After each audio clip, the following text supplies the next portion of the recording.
All right, so let's go into Colossians chapter 3, verse 17. And tonight's conference call is going to be about will the saints judge the world? Colossians chapter 3, verse 17. And whatsoever you do in word or deed, do all by Hashem HaMashiach Yahushai, giving thanks by Hashem HaMashiach Yahushai. All praise to the Heavenly Father, Yahweh, by Hashem HaMashiach Yahushai. Can't praise and thank Him enough. All praises to Him. All right, so what made me think about this is because we are constantly judged in this kingdom, and our people, when we read the scripture that we're about to go to in 1 Corinthians, let's go to 1 Corinthians chapter 6. Our people don't know who the saints are. They don't know.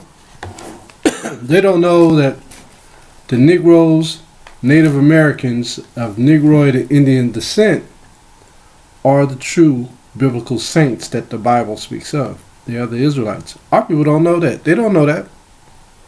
And so we're going to read 1 Corinthians 6 and 1, and reads, Dare any of you having a matter against another go to law before the unjust and not before the saints? Going to law before the unjust is you have a problem with your brother or sister, and you take it to the regular courthouse and you file a motion against your brother and sister for some unjust reasons, out of malice and not having a contrite spirit, haven't reconciled, you guys have a disagreement.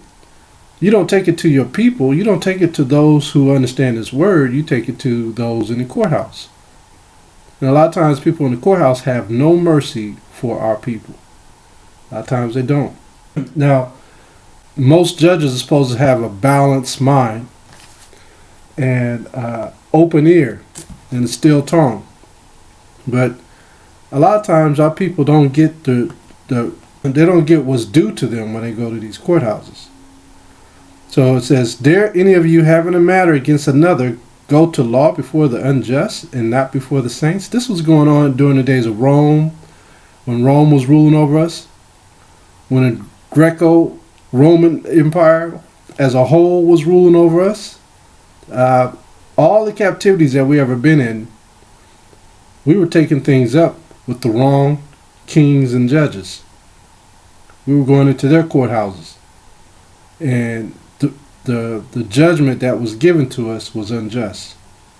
When we look at Daniel, in the book of Daniel, did he not get thrown into the den of lions? Why? Because the unjust judged him, and they judged him wrongly. So he was falsely accused and condemned to die. But when we read this, let's go to verse 2. 1 Corinthians chapter 6 and 2, it reads, Do you not know that the saints shall judge the world? That's a question. Do you not know that? The saints will judge this kingdom. It says, And if the world shall be judged by you, or are ye unworthy to judge the smallest matters? When he says the smallest matters, how do we judge the smallest matters? What are the smallest matters? Look at Matthew chapter 5. Smallest matters. Matthew 5, and let's read verse 17. Matthew 5 and 17. Think not that I am come to destroy the law or the prophets. So the smallest thing is dealing with the laws. Now you got various laws in different countries. You have the law here in the United States. Most people don't know the smallest law. You got the Sharia law over there in the Middle East. Most people don't know the least law that the Sharia law that was created by man has. There's problems constantly because people don't know the laws. It says, I am not come to destroy, but to fulfill. So the thing why the Most High says the least of the law, as Israelites, we're supposed to be in this book night and day, pursuant to Joshua 1 and 8. We're supposed to be in the night and day, so we're supposed to know the least to the greatest. But in today's times, when you look at the laws of the unjust, they're constantly changing the laws. They're constantly amending rules and regulations. So if you're not a part of that abiding courthouse and you're gone 10 years, guess what? You're not going to know any of the new laws that they pass. It's constantly changing. So the unjust have laws that they can't even keep up with because it's constantly changing. Okay, so that's why the Most High is saying, when you go to the law of the unjust, whose laws keep changing, it's not written in stone, but the Most High's law is written and it has not changed. He says, I changed not. Okay, when he says he changes not, that means his law is not changing either. That's why he said the smallest matter. Think not that I have come to destroy the law or the prophets. I have not come to destroy, but to fulfill. For verily I say unto you, till heaven and earth pass, one iota or one tittle shall in no wise pass from the law. It hasn't been amended, hasn't been changed, it's still the same. It says, till all be fulfilled. Whosoever therefore shall break one of these least commandments, see that? It hasn't been changed, so how come our people don't know the least commandments? What's the least commandments? Dietary laws. Least commandments.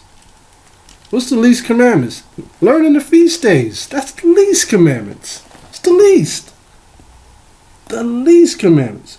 It said, whosoever therefore shall break one of these least commandments and shall teach men so, he shall be called the least in the kingdom of heaven. The least in the kingdom of heaven. But whosoever shall do and teach them, the same shall be called great in the kingdom of heaven. See that?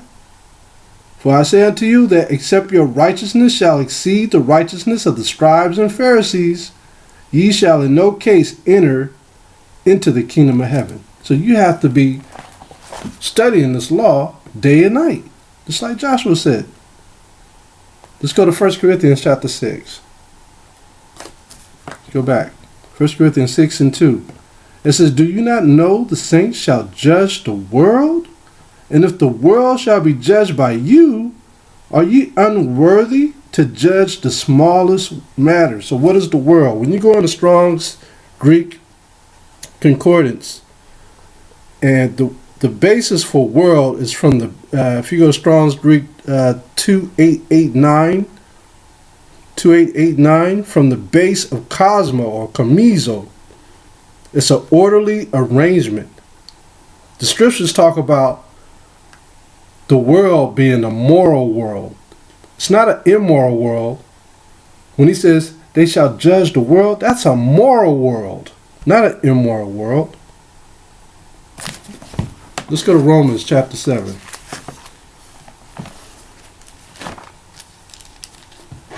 Romans chapter 7 verse 16. Romans chapter 7 verse 1. Romans 7 and 1. Now know ye not, brethren, for I speak to them that know the law. He said, I'm only speaking to those that know the law. How that the law have dominion over a man as long as he liveth. See that? As long as he liveth, this law. For the woman which hath an husband is bound by the law to her husband, so long as he liveth.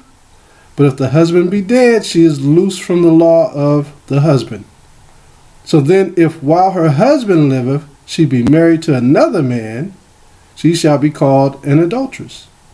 But if her husband be dead, she is free from that law, so that she is no adulteress, though she be married to another man. Wherefore, my brethren, ye also are become dead in the law, to the law, by the body of Hamashiach. You got to understand what he said. Wherefore, my brethren, ye are become dead to the law by the body of Hamashiach, that ye should be married to another, even to him who is raised from the dead, that we should bring forth fruit unto the Most High. Just like a man and a woman, we're supposed to be married to Hamashiach the same way. We should never break this marriage with Hamashiach. Right? For when we were in the flesh, the motions of sin which were by the law, did work in our members to bring forth fruit unto death. So when you're not operating in the law, guess what? You're not operating with life. You're operating with death. You're not operating with morality. You're operating with death, immorality. But now we are delivered from the law, that being dead wherein we were held, that we should serve in newness of spirit and not in oldness of the letter. All right. So we gotta change. We gotta change to do what? To live, to operate in the spirit of the Most High. It's just like a marriage is dead because the other one doesn't love the other. Okay, or they don't have an understanding of each other, or they don't agree on the same things. That's a dead marriage. What shall we say then? Is the law sin? The Most High forbid. Nay, I had not known sin but by the law. So we know the law, and what did Yahushua say in the book of Hebrews? He said that that the law is our schoolmaster to bring us to what? Hamashiach. It's like riding a bicycle. Once you learn how to ride that bike, you learn the law. Now you're cruising. Now you're in Hamashiach. You already know the mechanisms of turning your wheels when the bike slow down, and you know how to turn that steering wheel when it comes time to making a quick cut. That's Hamashiach. For I had not known lust, except the law had said, thou shalt not covet. So when he says we're going to teach the smallest things as the saints, the smallest things is the law and the spirit of Hamashiach. It's all about being in the spirit. Let's go back to 1 Corinthians chapter 6, verse 3. Know ye not that we shall judge angels? How much more things that pertain to this life? How you going to judge angels? You're going to judge angels by staying within the brackets of the law and operating in Hamashiach. That's how we're going to do that. That's how we're going to do it. Let's go to Proverbs 31 and 9.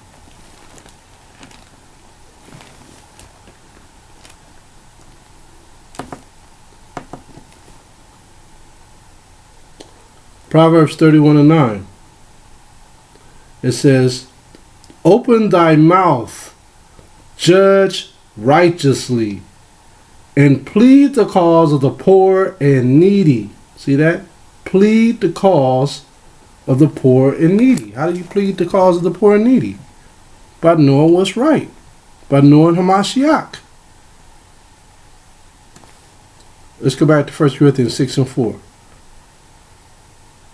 1 Corinthians chapter 6, verse 4, and it reads, if then ye have judgments of things pertaining to this life, set them to judge who are least esteemed in the church. See that? We have to teach. We have to, what's that saying in Rutgers Park? Each one teach one. Each of us got to teach someone else this truth. Each one teach one. That's what it's about. Let's go to Acts chapter 25.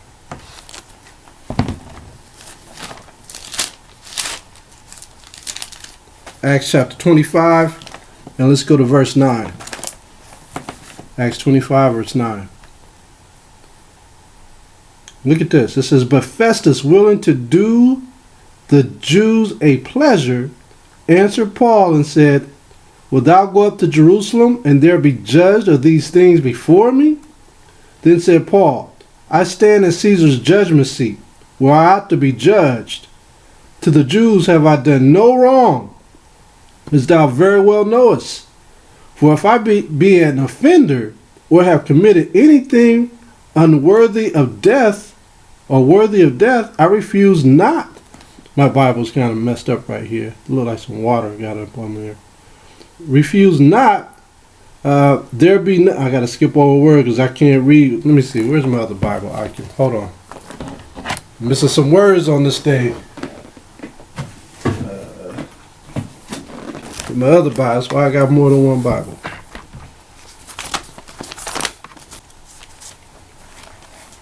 It says, for if I be an offender, if I be an offender or I have committed anything worthy of death, I refuse not to die.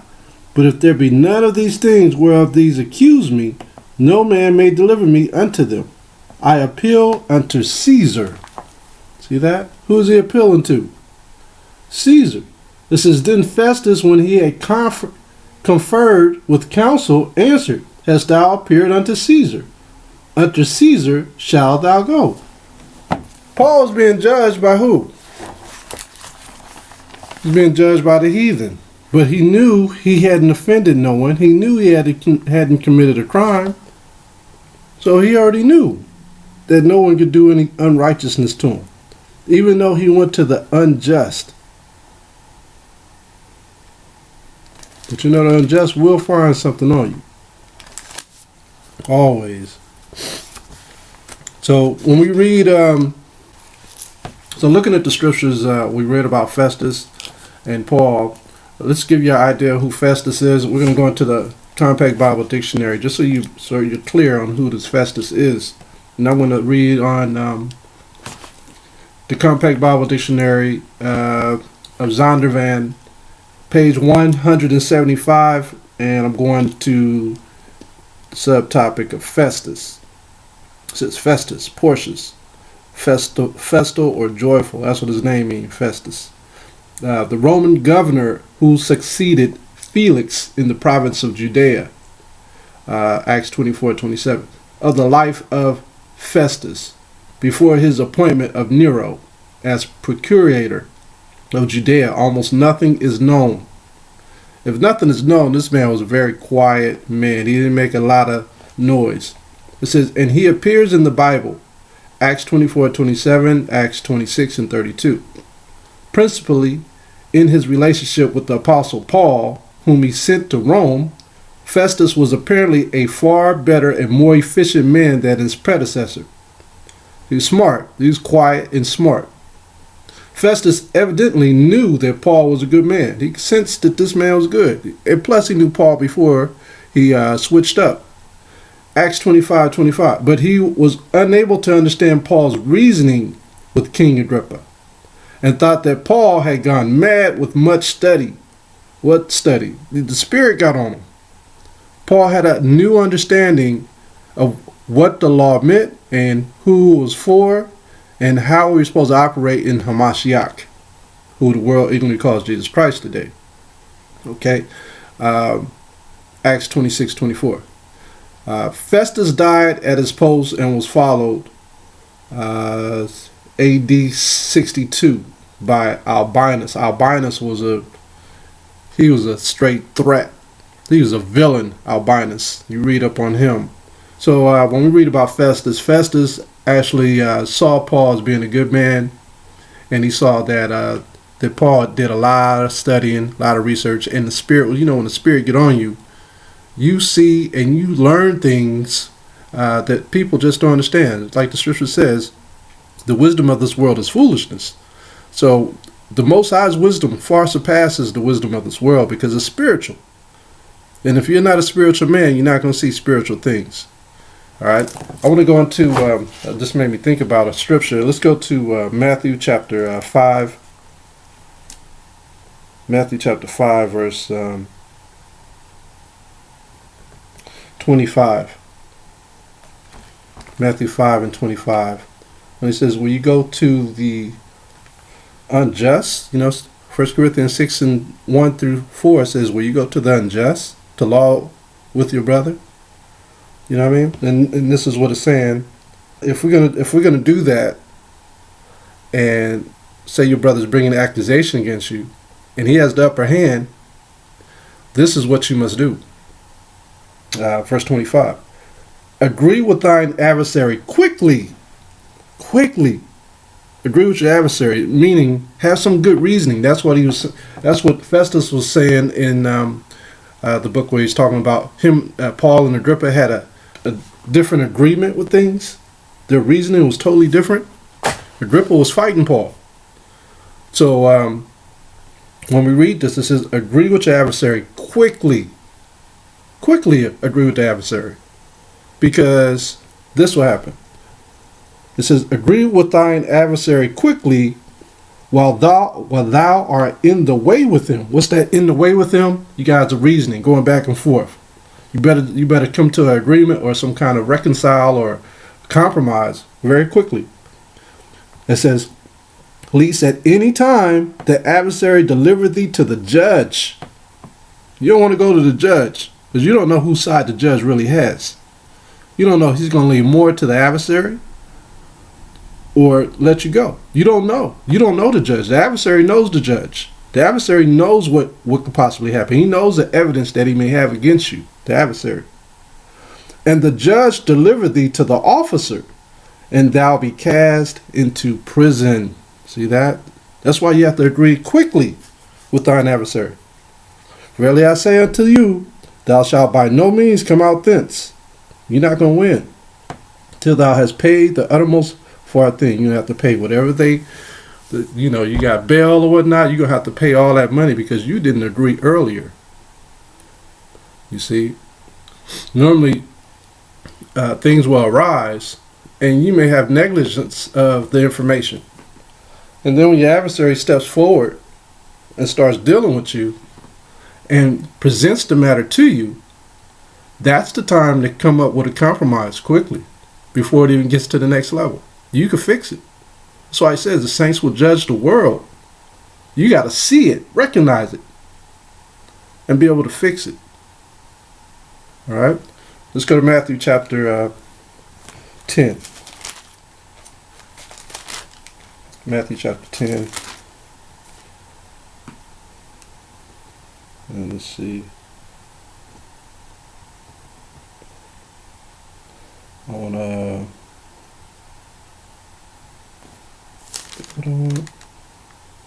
Yeah, Matthew chapter 10, and let's go to verse...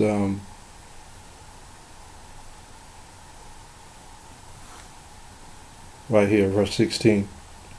Matthew 10 and 16. Behold, I send you forth as sheep in the midst of wolves. Who are the wolves? First and foremost, our people are wolves. Secondly, when you're in a dispute, the adversary is stirred up, and he is the wolf. It says, behold, I send you forth as sheep in the midst of wolves. Be ye therefore wise as serpents, and harmless as doves. See that? That's how we have to be. It says, but beware of men. Why? Because of adversaries. For they will deliver you up to the councils, and they will scourge you in their synagogues. And ye shall be brought before governors and kings for my sake, for a testimony against them and the Gentiles. But when they deliver you up, take no thought how or what ye shall speak. For it shall be given you in that same hour what ye shall speak. For it is not you that speak, but the Spirit of your Father which speaketh in you. See that? Look at verse 21. And the brother shall deliver up the brother to death, and the father the child. And the children shall rise up against their parents, and cause them to be put to death. And ye shall be hated of all men for my name's sake. But he that endureth to the end shall be saved. But when they persecute you in the city, this city, flee ye into another. See, in this day and age, you can't flee nowhere. You got to stay and just take the heat. That's why he says, agree quickly with thine adversary. It says, for verily I say unto you, ye shall not have gone over the cities of Yasharallah till the Son of Man be come. See that? You ain't going to be able to flee nowhere until Yahushua come back. You ain't going to be able to go. It says, ye shall not have gone over the cities of Yasharallah till the Son of Man be come. So you got to get it right. Let's go to Matthew chapter 18. Matthew chapter 18, verse 15. And it reads, moreover, if thy brother shall trespass against you, go and tell him his fault between you and him alone. If he shall hear you, thou hast gained thy brother. Meaning, it's resolved. You fixed the problem. You guys have compromised on an issue, and it's been resoluted. Finished. But if he will not hear you, then take with thee one or two more, that in the mouth of 2 or 3 witnesses every word may be established. And if he shall neglect to hear them, tell it unto the church. This is a one-on-one thing, you and your brother. But if he neglect to hear the church, let him be unto thee as an heathen man and a publican. Let him be as a heathen. You done told everybody, hey man, first you told him, you tried to do the right thing, letting them know, look man, you're in error. You need to fix this, man. If he don't hear you, take it to a couple more people. If he don't hear them, take it to the church. Verse 18, verily I say unto you, whatsoever ye shall bind on earth shall be bound in heaven. I mean, if a brother see you and you be like, hey man, yeah, I know what happened 2 years ago, but man, I squashed that, man. You know what? We're cool, man. That's a good note. That's showing change. That's showing not having a grudge against your brother. Some brothers still don't want to change, even after a brother says that to their face. It's not on you, it's on them at that point. And whatsoever ye shall loose on earth shall be loosed in heaven. Again I say unto you that if 2 of you shall agree on earth as touching anything that they shall ask, it shall be done for them of my Father which is in heaven. For where 2 or 3 are gathered together in my name, there am I in the midst of them. See that? That's how we're supposed to be. We're supposed to be saints. That's what it means to be saints. Let's go back to Matthew 5. Let's go to verse 22. Matthew 5 and 22. But I say unto you that whosoever is angry with his brother without a cause, that could start up for anything. You heard somebody say something about somebody else and his name came up and you didn't like him just because of that. That's what it's talking about right here. People hate you just because. Just because. They don't like you for what you stand for, or how you speak, or how you get around town. People just don't like you. This is what I say unto you, that whosoever is angry with his brother without a cause shall be in danger of the judgment. And whosoever shall say to his brother, Rakah. Now, saying Rakah is just like saying F you. It's the same terminology. All right? You know how you feel somebody tell you that after a heated argument. And whosoever shall say to his brother, Rakah, or F you, shall be in danger of the council. But whosoever shall say, you fool, shall be in danger of hellfire. It's the same thing. It's y'all just broke up or stopped being friends or whatever because you guys cussed each other out. That's basically what this whole verse is about, cussing each other out. And you see it all the time in the streets, people cussing each other out. That's what it's talking about, being in danger of that hellfire. You didn't make amends. You were so mad that you killed your brother right there. You just killed him off and walked away. Now you're acting like the scripture says. You're acting like a heathen man. Because you calling him out. You acting like the heathen now. You done lost your temper. Verse 23. Therefore, if thou bring thy gift to the altar, and there rememberest that thy brother hath aught against thee, leave there thy gift before the altar, and go thy way. First be reconciled to thy brother, and then come offer thy gift. In other words, make amends with him before you bring it to the Father.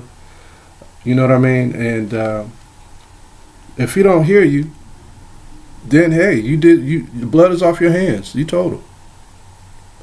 But the scriptures in 1 Corinthians, let's go back there.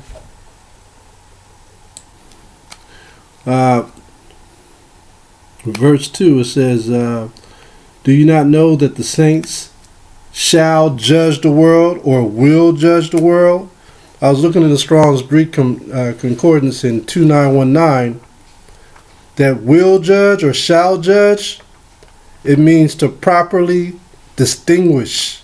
It means to decide, to try, to condemn, to punish the world. That's what Strong's concordance says, to punish the world. What world? the immoral world of Israel, the evil world of Israel. So it has to be judged. We have to bring correction. We have to show the Most High's word is true. And we have to bring the brightness of his word. Because the laws are not being taught at all. The laws of the Most High has been forgotten. And so the saints will judge the immoral world of Israel, and the whole entire earth will be judged based on that. It's going to start in the spiritual and manifest into the physical. Now we're going to judge the smallest things. That's why I said in the book of Acts that every man shall know the law. We no longer will have to teach each other the law. Let's go to 2 Corinthians chapter 4. 2 Corinthians chapter 4 verse 18. 2 Corinthians 4 and 18. It says, while we look not at the things which are seen, but at the things which are not seen. For the things which are seen are temporal, but the things which are not seen are eternal. This is spiritual. This is where the law comes in. You got to hear the matter totally out. And the scriptures talk about, do not praise a man until you hear his words, because his words is speaking from his heart. And whatever he says, you're going to be able to recognize what type of man that is. That's spiritual. Because a lot of people give other people praise based on how they look or what they've done until they meet them, and they still give them praise. But you're supposed to meet them and then listen to what they say. Okay, you're going to know that true person once they come. It's just like Michael Jordan, for example. People have seen Michael Jordan play basketball all these years, and people, when they meet Michael Jordan or hear about how he spoke to certain people off the record, they say he was a total screwball.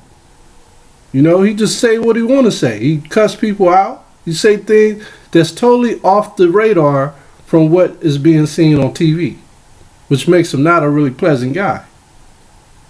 So the scriptures talk about that. You know, if you're gonna be spiritual, you got to judge spiritual things. That's why it says, "He that is spiritual judgeth all things." You have to recognize that. If the saints are going to judge the world, that's what we have to do. Let's go to 1 John. 1 John chapter 2. 1 John chapter 2 verse 16. It says, for all that is in the world, the lust of the flesh, the lust of the eyes, and the pride of life is not of the Father, but is of the world. Just like we was talking about Michael Jordan. Oh, he's great. It's the same thing when you see people. The first time you see them and they look a certain way, you know. People get compliments based on their looks. And other people don't even know them. People are judged based off their looks, especially women.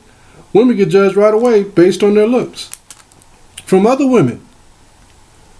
But you got to be more spiritual. It's deeper than that. That woman with those beautiful looks could be a total imbecile, total fool, once they open their mouth. Same thing with men. They could be a total a-hole as soon as they open their mouth. You know, that's why he says we're gonna judge the world based on the spirit.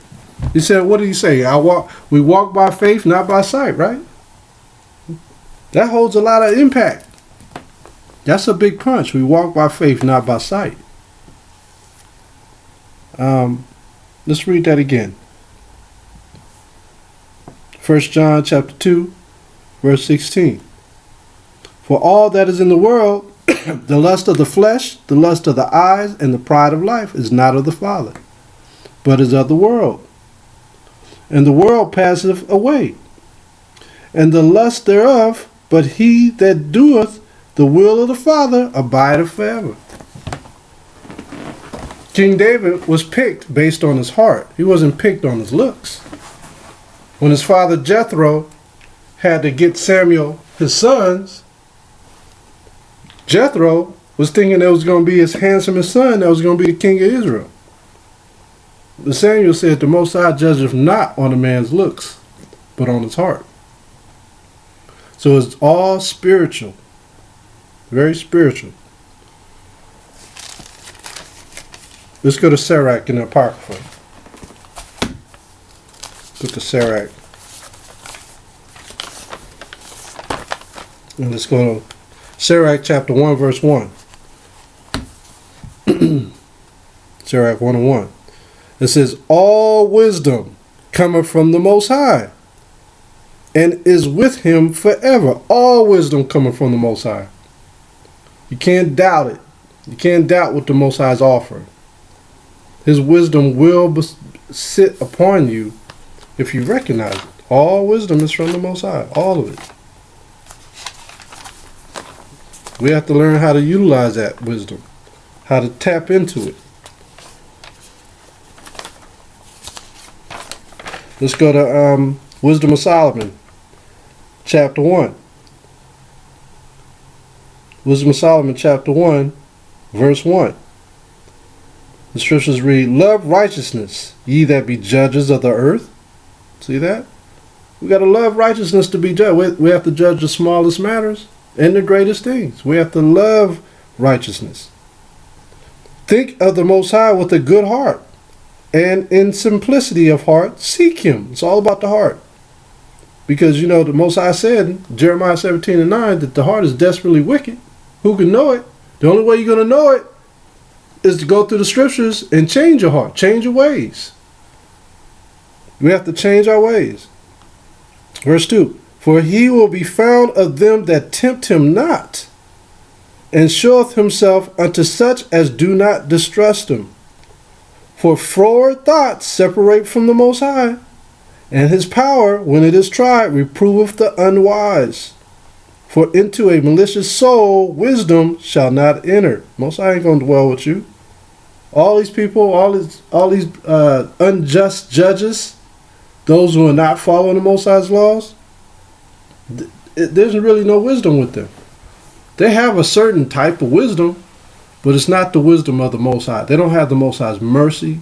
They don't have his understanding. All right? For into a malicious soul, wisdom shall not enter. How are these people going to be a judge? As soon as they judge and they go out to lunch, they start talking about different types of people and talk about, you know, people while they eat lunch, people walking by them and then looking at the women's buttocks and all of this stuff. And then they go right back in the courtroom and they start judging again. A malicious heart. These are judges. For into a malicious soul wisdom shall not enter, nor dwell in a body that is subject unto sin. For the Holy Spirit of discipline will flee deceit, and remove from thoughts that are without understanding, and will not abide when unrighteousness cometh in. For wisdom is a loving spirit, just like we said in the first verse. Love righteousness. It's a loving spirit. And will not acquit a blasphemer of his words. For the Most High is witness of his reigns. The Most High, that's why a man, you know him by the way he speaks. For the Most High is witness of his reigns, and a true beholder of his heart, and a hearer of his tongue. For the Spirit of the Most High filleth the world. What world? The moral world. And that which containeth all things have knowledge of the voice. Yeah. The Most High will overpower everything. Everything. Let's go to let's go back to 1 Corinthians chapter 6 and 1. I want to just toggle on this verse because this verse is powerful. It says, dare any of you having a matter against another go to law before the unjust and not before the saints? Do you know that the saints shall judge the world? We're going to judge the world. That's not a light thing. That's not a light thing to judge the world. That's a heavy thing. That's why we got to operate in this wisdom. Let's go to Sirach chapter 27, verse 5. Sirach chapter 27, verse 5.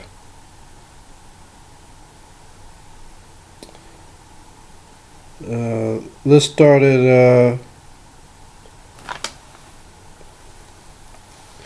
verse 5. The furnace proveth the potter's vessels. That's clear. You put a pot in a furnace. If it's a good pot, it'll take the heat. It won't fold. You know, like a pot when a potter's maker is making a pot, it starts to collapse when it's not made perfectly. You know, a good pot, if it could take the heat from an oven or a furnace, that's a good pot. So the trial of man is in his reasoning. The fruit declareth if the tree have been dressed. So is the utterance of a conceit in the heart of man. All right. So just like the scriptures always say, a tree beareth good fruit, you're going to recognize that fruit. If a tree beareth bad fruit, you're going to recognize it.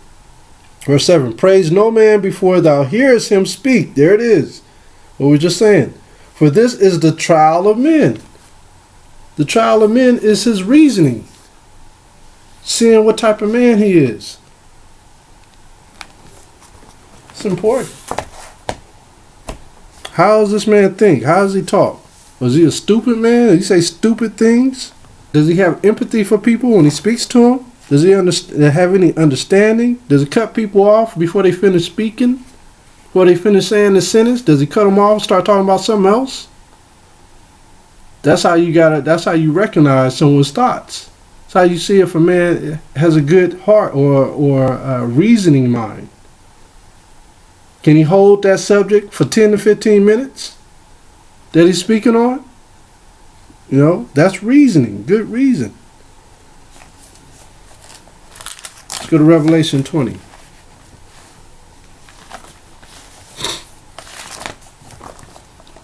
So that comes along with judging the world. Revelation chapter 20, verse 4. Revelation 20 and 4. And I saw thrones, and they sat upon them. Who's the they? These are the judges. And judgment was given unto them.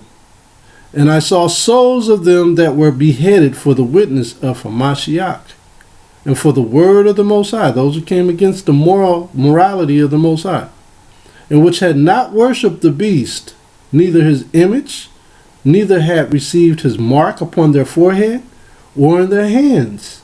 And they lived and reigned with Hamashiach 1,000 years. But the rest of the dead lived not again until the 1,000 years were finished. This is the first resurrection. All right, so what we read in verse 4 is talking about men that are going to keep the Most High's righteous acts, who's going to recognize good and bad.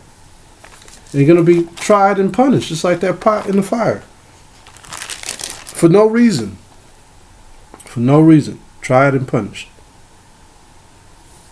You know, sometimes you got to recognize Satan tries to come after all of us, even when we're not doing nothing wrong or have knowledge of the things that are wrong in this world. But we have to understand that Satan takes advantage of that. Let's go to 1 Corinthians chapter 1, verse 20.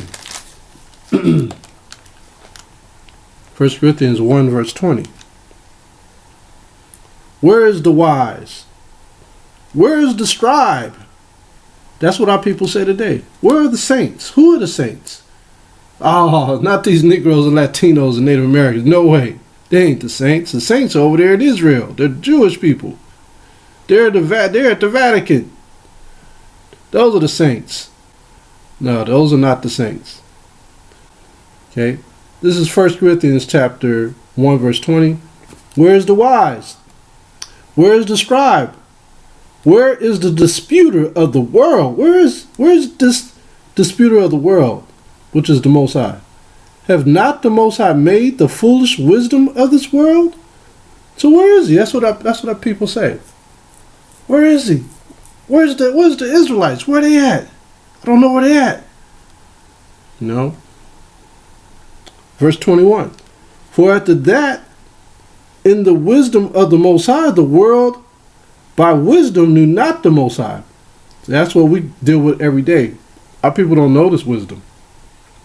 It pleased the Most High by the foolishness of preaching to save them that believe. That's why we have to go out and speak and, wear fringes and look crazy. And it's the foolishness of preaching is what brings people to the truth. Okay? It's not just because brothers know that this brother is the Israelite because he got fringes on. No, it's the brothers that don't know. Those are the ones we're going to bring into the truth. Those are the ones who need this understanding. Okay? Before they go. They gotta see it, they gotta hear it, they gotta believe it, they gotta understand it. All of the above, they gotta do it.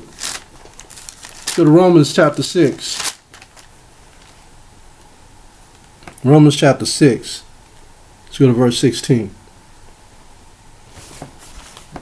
Know ye not that to whom ye yield yourselves servants to obey, his servants ye are to whom ye obey. If you work for a certain individual, you're his servant. If you work for Taco Bell, guess what? You're running to the border to be a servant of Taco Bell. You work for Burger King, you are a servant of the king of burgers. That's what it's saying. Under their rules, under their policies, under their regulations, whatever they have, you're under their rules. It says, whether of sin unto death or of obedience unto righteousness. It's a win or lose situation. It's a win or lose. They ain't the saints. It's a win or lose situation. Here you trying to do right on that job, it ain't working. 2 W's that man can't control. 2 W's. Weather and work. Some will put an extra W on there. I know we got women online. Some will say women. 3 W's. All right, so I'm just saying. But, I ain't mad at the women because I was talked to this one woman. She told me, she said, I'm proud I'm a woman. And I said, why are you proud? Why are you so proud you're a woman? She said, I'm proud to be a woman because I ain't got to deal with no other women. All I got to deal with is a man. So I was sitting there like, yeah, you're right. So 3 W's. But I'm saying 2 W's, okay? So we got to deal with the laws of the unjust, man, in this world. All right? So we have to stay faithful. We have to stay true to the Most High so he can take care of us, right? Let's go to Acts.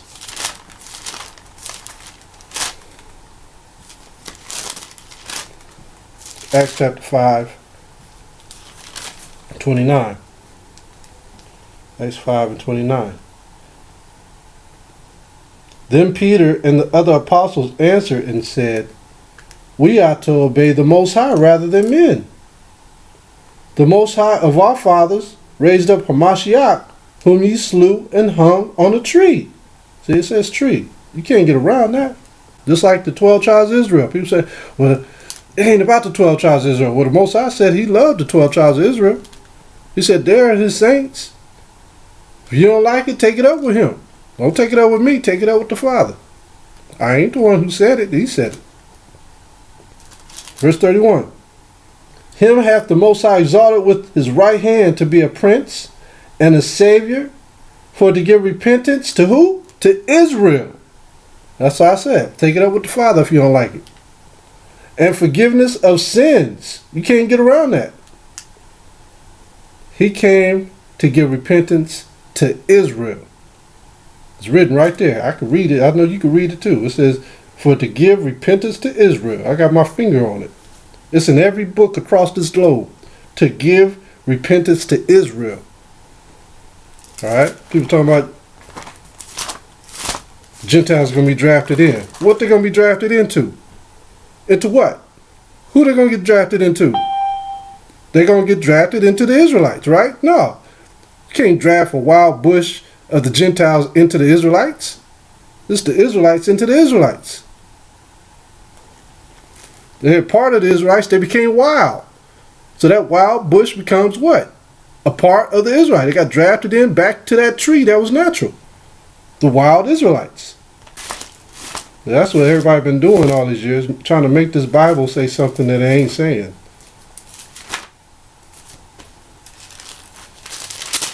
Let's go to Psalms chapter 22.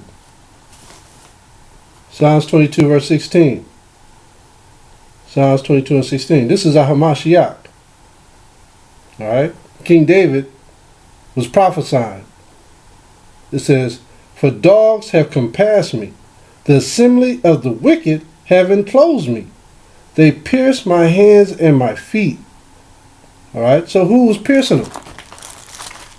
It's the heathen. He says the wicked. The wicked was piercing his feet.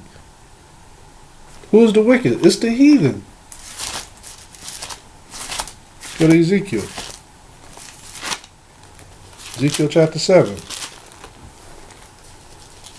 People act like they can't read. It says, my face will I turn also from them, and they shall pollute my secret place, for the robbers shall enter into it and defile it. Who is the robbers? The robbers are the wicked. Who did they go into? Jerusalem, Israel. It says, make a chain, for the land is full of bloody crimes. Who brought those bloody crimes? It's the unjust. The city is full of violence. Who brought violence? It's the unjust. That's why he says, know ye not? Will you not judge the wicked? Will you not run to the unjust to be judged? Why would you run to the unjust to be judged? When they committed violence and bloody crimes. Verse 24. Wherefore I will bring the worst of the heathen. See that? Who did this? The heathen. The wicked. And they shall possess their houses. Whose houses? Our houses. I will also make the pomp of the strong to cease, and their holy place shall be defiled. Who did this? The wicked. The heathen. They did it. Because, why? Because we didn't know the least commandments. We forgot the least commandments. Because we lost our heritage by not following his commandments. So he took it from us. He took the land away from us. That's why it sits in Jerusalem desolate to this day. We over here mourning. We mourning in spirit, don't even know we mourning. A lot of us. Let's go to, I'm looking for a song of the three holy children. The song of the three holy children. They weren't unholy children, they was holy children. Let's go to chapter 1, verse 9. The song of the three holy children, chapter 1, verse 9. It says, and thou didst deliver us into the hands of lawless enemies. Lawless. Lawless. Lawless enemies. Like 1 Corinthians chapter 6, what it says? Dare any of you having a matter against another go to law before the unjust and not before the saints? What law? You're going to go to his law? Because his law is unjust and lawless. This is most hate in verse 9 of Song of the Three Holy Children. It says, most hateful forsakers of the Most High. Most hateful. It's like America's most wanted. Most hateful forsakers of the Most High.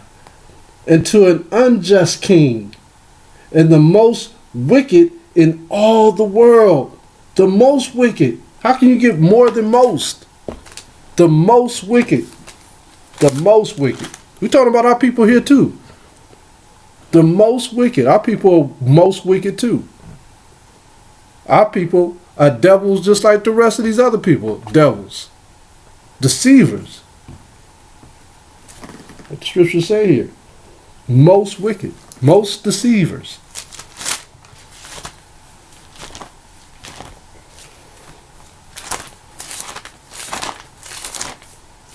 Matthew 19 and verse 28. Matthew 19 and verse 28. And Yahushua said unto them, Verily I say unto you, that ye which have followed me in the regeneration, when the Son of Man shall sit in the throne of his glory, ye also shall sit upon 12 thrones, judging the 12 tribes of Israel. So who is it about? About the 12 tribes of Israel. It's all about the 12 tribes of Israel. I don't see anyone drafted in. I don't see the Gentiles. You know, people talk, these Gentiles, they say they could be spiritual Israelites. There's no such thing as a Gentile or a heathen becoming a spiritual Israelite. They're still Gentiles. Okay, how you put it? They're still Gentiles. They'll never be spiritual Israelites. The only ones that can be spiritual Israelites are Israelites themselves by blood, by flesh, by the flesh. Those are the only ones that can be Israelites. You go to Romans chapter 9, it tells you that. You understand that Paul knew he was an Israelite. He loved being an Israelite. He said, I am an Israelite from the tribe of Benjamin. That's what he said. Romans chapter 9. Romans 9 verse 4. Romans 9 and 4. I want to make sure I get it. It says, who are Israelites?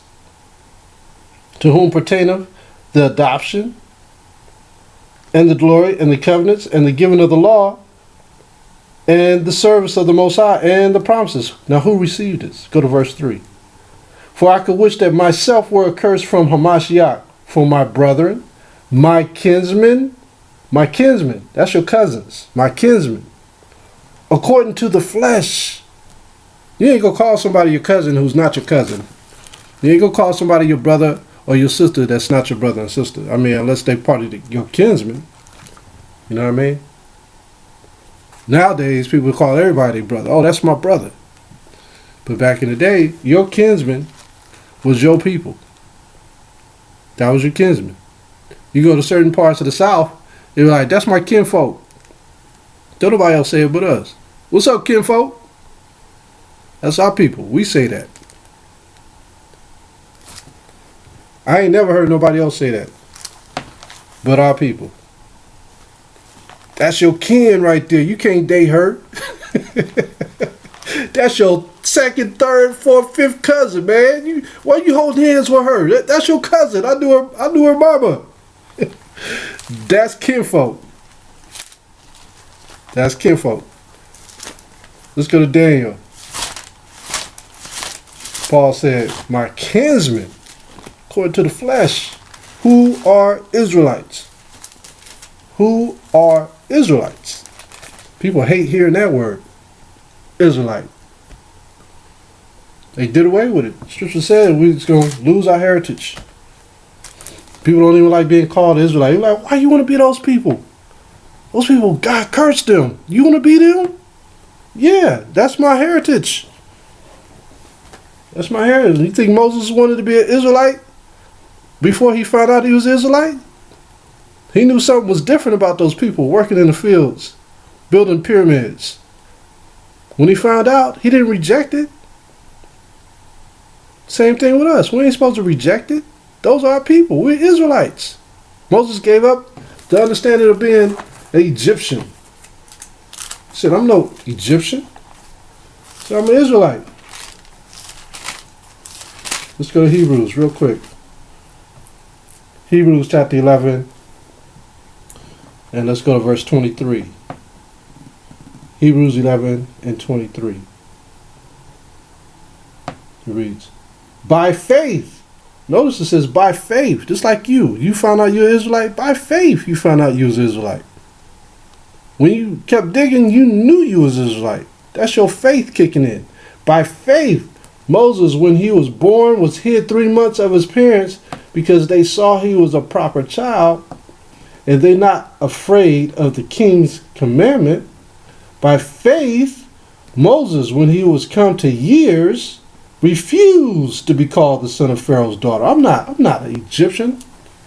I'm an Israelite. Choosing rather to suffer affliction with the people of the Most High than to enjoy the pleasures of sin for a season. What was that sin for a season? A lifetime. That sin is for a lifetime.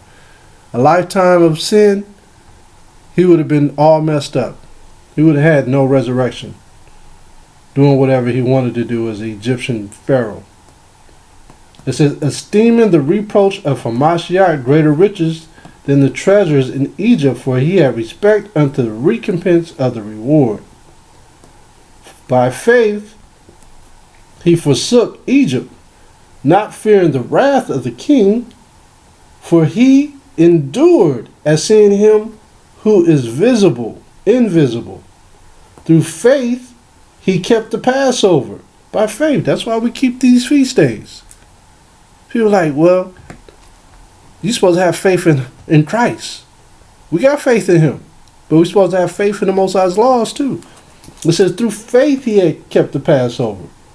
And the sprinkling of blood, lest he that destroyed the firstborn should touch them. By faith they passed through the Red Sea. By faith, as by dry land. Which the Egyptians assaying to do, were drowned. By faith the walls of Jericho fell down. All this is by faith. We believed. We believed these things, man. That's what it was all about. Believing in the Hamashiach. By faith. Daniel, let's go back to Daniel chapter 7. Daniel 7 and 18. Daniel 7 and 18. But the saints of the Most High shall take the kingdom and possess the kingdom forever and forever and ever. How are the saints going to take the kingdom? First, they're going to have faith. Just like Moses and the Israelites, when they went to the Red Sea, they had faith. We're going to have faith first. Then I would know the truth of the fourth beast. Just drop down. Drop down to verse 22. It says, until the Ancient of Days came and judgment was given to the saints of the Most High, and the time came that the saints possess the kingdom. We're going to possess the kingdom forever and ever. See that? Forever and ever, we're going to possess the kingdom. Let's go to verse 27. Verse 27. And the kingdom and dominion and the greatness of the kingdom under the whole heaven shall be given to the people of the saints of the Most High. How are they going to take the kingdom? They're going to judge the kingdom in righteousness. Whose kingdom is an everlasting kingdom. And all dominions shall serve and obey them. Or obey him. See that? We're going to take this kingdom and destroy it. Who are we destroying this kingdom from? It's the same thing we read in the Song of the Three Holy Children, chapter 1, verse 9. And thou didst deliver us into the hands of the lawless enemies. That's who the saints are going to take it from. Most hateful forsakers of the Most High, into an unjust king, and the most wicked in all the world. We're going to take it. See that? Listen to what Daniel said. And now we cannot open our mouths. We are become a shame, a reproach to thy servants and to them that worship. But we opening our mouths now. We opening our mouths now. By Shem HaMashiach Yahushua. Go to Psalms, the book of Psalms.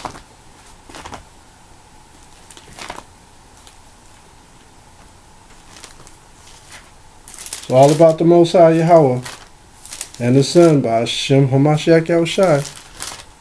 All about this Bible, all day, every day. Psalms chapter 49, verse 14. Psalms chapter 49, verse 14. Like sheep, they are laid in the grave. Death shall feed on them, and the upright shall have dominion over them in the morning. This is talking about what we're going to do. Remember, he said he's coming in the early morning. Yahushua, Hosea chapter 6 and 2. He said he's coming in the early morning. We in that early morning stage right now. This is the early morning of that last day that he's supposed to be returning.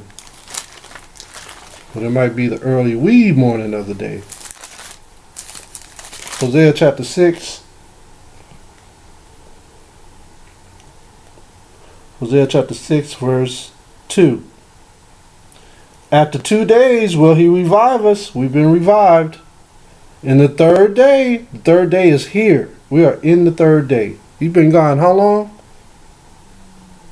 Been gone how long? Since the beginning of this age. Over 2,000 years now.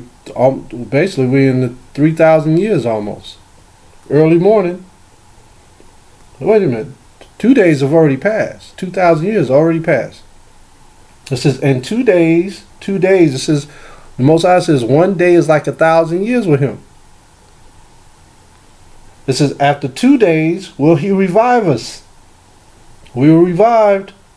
In the third day, that's now, he will raise us up, and we shall live in his sight. Alright?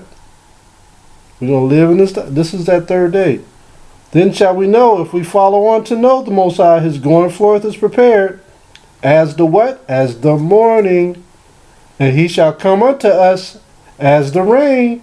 What's that rain? This knowledge. As the latter and former rain unto the earth. This is what's going on. Let's go back. Psalms 49 verse 14 again. Psalms 49 verse 14. Like sheep they are laid in the grave. Death shall feed on them, and the upright shall have dominion over them in the morning. They're going to come out from graves, those who believed. And their beauty shall consume in the grave from their dwelling. For the Most High will redeem my soul from the power of the grave. For he shall receive. What chapter we in? Hold on. We in the book of Psalms. Talking about the resurrection in the book of Psalms. How many people know that? He going to redeem us. And you got the Pharisees and the Sadducees. You don't think they had the book of Psalms?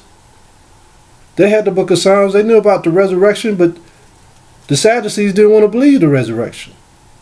It's right here. Right here. Resurrection. Let's go to Psalms 149. What time is it?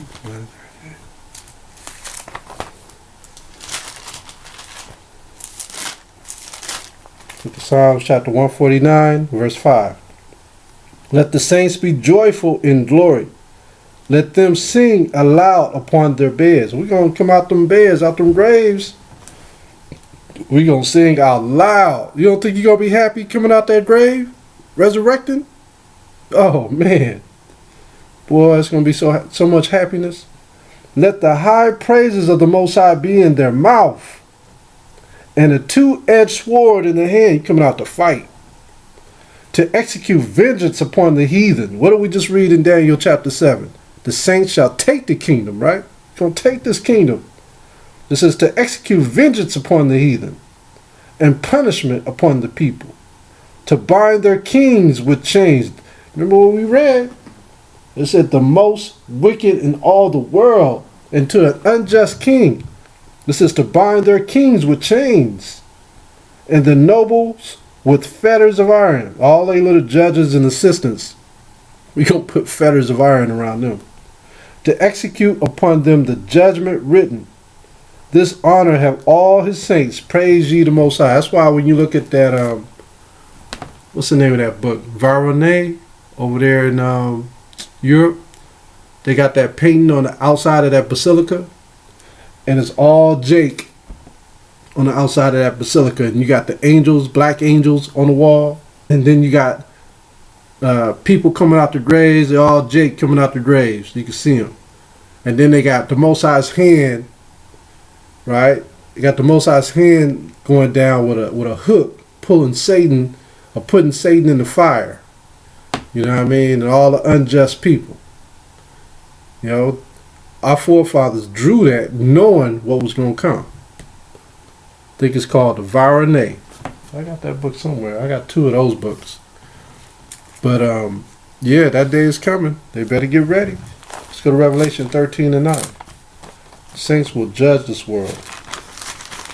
Ain't nothing they're going to be able to do either. They ain't going to be able to stop it. Revelation 13 and 9.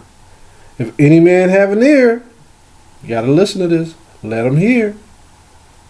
He that leadeth into captivity shall go into captivity. See that? He that killeth with the sword must be killed with the sword. Here's the patience and the faith of the saints. That's what we just read in 1 Corinthians 6 and 2, that the saints shall judge the world. It says, here's the patience. Why are they being patient? Because they know this day is coming. This day is coming, fellas and family and friends. This day is coming. Let's go to Isaiah 14. Coming. These verses all go together like a song. This is what they will not teach in the churches. They'll never talk about this. They'll talk about the resurrection, but they ain't going to talk about what's going to happen during the resurrection. Isaiah chapter 14, verse 2. Let's start at verse 1, because that sounds beautiful. Isaiah 14 and 1. For the Most High will have mercy on Jacob, see, and will yet choose Israel. Who is he picking? They don't say nothing about the heathens. And set them in their own land. And the stranger shall be joined with them, and they shall cleave to the house of Jacob. They ain't going to be a part of Jacob. They ain't that wild branch. They said they're going to cleave to the house of Jacob, but they ain't the wild branch. And the people shall take them and bring them to their place. And the house of Israel shall possess them in the land of the Most High, for servants and handmaids. They don't look like they're drafted into me. They're going to be servants and handmaids. That's why I said, all you got to do is read. It's right here. For servants and it says for servants. Don't get mad at me. Don't be frowning your face up when you hear me say what I'm saying. It's coming out the Bible. And they shall take them captives, whose captives they were, and they shall rule over their oppressors. Who's going to rule? Israel. What do you think Yahushua was reading? There was no Gospels back then. It was just the Old Testament. This was written after Hamashiach came and went. What do you think he was meditating on? All of these verses, especially Isaiah and Ezekiel and Jeremiah. He already knew this was coming. He knew this is going to come. People think, oh, the Gospels. You know what? The Gospels is about Hamashiach. What he did when he was on this earth. But he's always been here. He's also in this verse in Isaiah chapter 14. He's in that verse. And it shall come to pass in that day. What day? The day that Hamashiach comes back. That the Most High shall give thee rest from thy sorrow. Who's going to give us rest? The Most High going to use Yahushua to help give us rest. And from the fear and from the hard bondage wherein thou was made to serve. That thou shalt take up this proverb against the king of the unjust, Babylon. And say, how hath the oppressor ceased? The golden city ceased. What is that golden city? What does that represent? The golden city. Let's go to Revelation. What is that golden city? Let's go to Revelation 17. Gotta put it together. That golden city. Let's go to Revelation chapter 17, verse 3. Revelation 17, verse 3. That reads, so he carried me away in the spirit into the wilderness. And I saw a woman sit upon a scarlet-colored beast full of names of blasphemy, having 7 heads and 2 horns. Y'all know what that is. Those are the kingdoms ruling today. And the woman was arrayed in purple and scarlet color, and decked with gold and precious stone and pearls. This is the whole country of Babylon. Having a golden cup. What did we just read in Isaiah?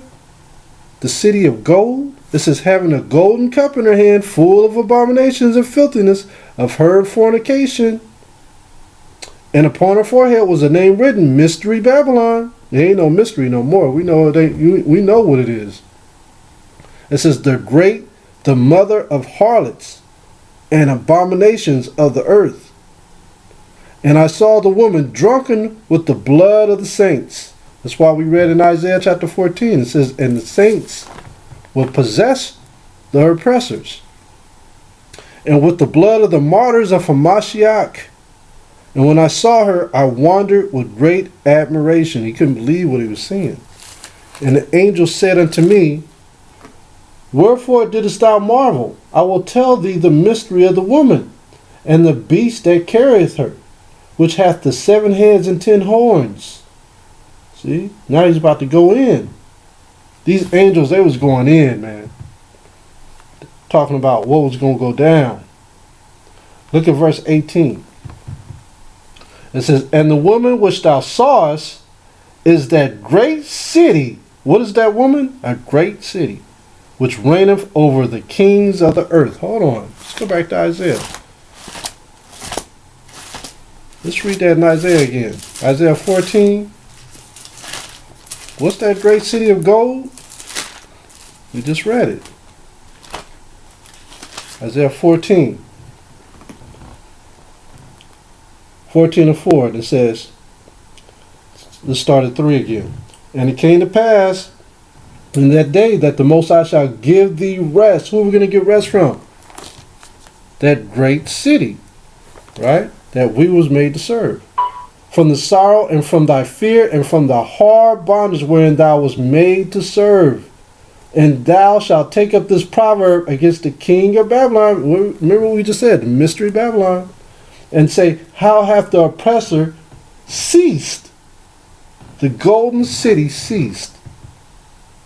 All right. This one reigned over the kings of the earth. Remember that. This is that golden city, mystery Babylon. All right. And with that, I'm going to close out, and I'm going to say shalom. Are there any questions, statements, or comments? The word of the Lord of Shabbat hosts. time. I took you from the pastures and from following the sheep to be prince over my people Israel. I have been with you wherever you have gone and have destroyed all the enemies in your path. I will make you a great name among the great ones of the earth. I will assign a place for my people in Israel. There I will plant them, and they shall dwell in their own land.